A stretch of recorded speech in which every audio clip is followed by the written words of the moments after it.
Thank you, Mr. Chairman, and welcome to our guests.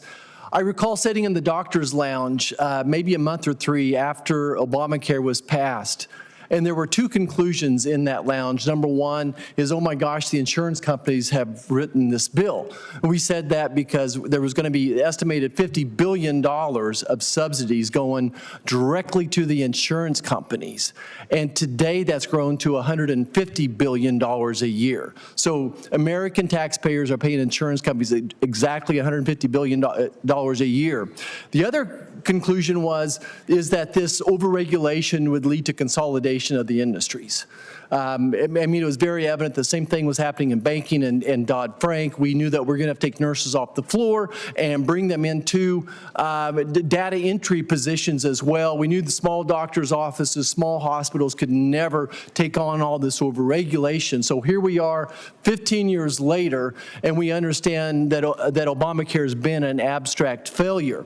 You know, I say this because premiums alone, going up 200% in many cases. No one can argue this, that that the ACA has led to premium increase. I draw attention to specifically going from 2020 to 25, how it just takes off, the premiums take off. Well, why? We started adding in these enhanced Biden subsidies as well, and the insurance companies jacked up their premiums to go along with that. And then I think the other thing to point out is that just because you have Obamacare doesn't mean you have access to care.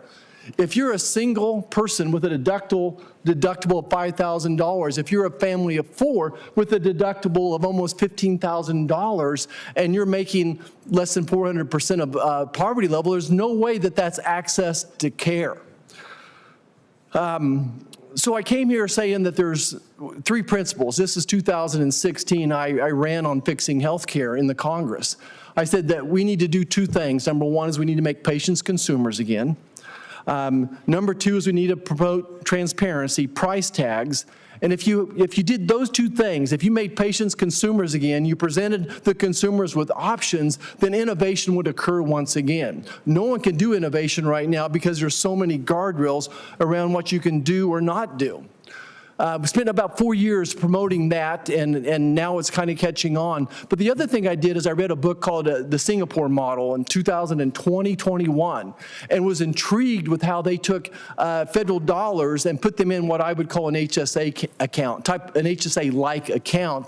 And even more exciting was if you kept 2 years worth of premium of your deductibles, you could eventually turn that into a retirement plan. So I started trying to share this concept to take in federal dollars and putting them into an HSA-like account as opposed to giving them to insurance companies. That would do two things. It would make the patients, number one, consumers, and then you add up our price tags bill, and all of a sudden you got a win-win opportunity, and the innovation is going to follow. I think what we'll be offering as Republicans are real solutions. We do need to address the fraud, whether it's there or not there. We'll figure it out, but I think that just the simplest thing is even if a person is paying $5 or $10 as opposed to $0, that's going to cut back on some of the fraud. We've been talking, several people have talked about these HSA accounts going towards the consumers, the same way with the CSRs, of course, is then give those to the consumers as well. I'm really excited about reintroducing some type of reinsurance back at the state level. Senator Collins has legislation in the past, and certainly Maine has had some success. So I think there's successful reinsurance programs out there. And then one of our signature bills is the Patient Deserves Price Tags bill, would also be a part of the package, I think, that would bring down premiums as well. Mr. Blais, I'll take a deep breath here. I covered a lot of items, but do you believe that if we made the patients consumers again, if we give them price tags, transparency, do you believe that innovation would follow and that premiums could hopefully come down again? Yes, Senator, I agree. We need to create a health sector that serves the patient and where the patient is in control rather than a health system that is so insurance company dominated. One of the big problems with the ACA is how much power it gave to health insurance companies. In addition to all those subsidies, it also had put in place a tax penalty for people that didn't buy their product. It was a giant gift to big health insurance companies, and we need to move the power away from giant health insurance companies back to individual patients and families. Yeah, one other package in our package of bills we would consider, Senator Sheehy has a legislation that would make it easier for small business to get their employees into the ACA and hopefully have a more healthy pool of people in the ACA rather than the opposite of what's occurring as well. And I think that's doing some tax structure as well. I'll just end with this.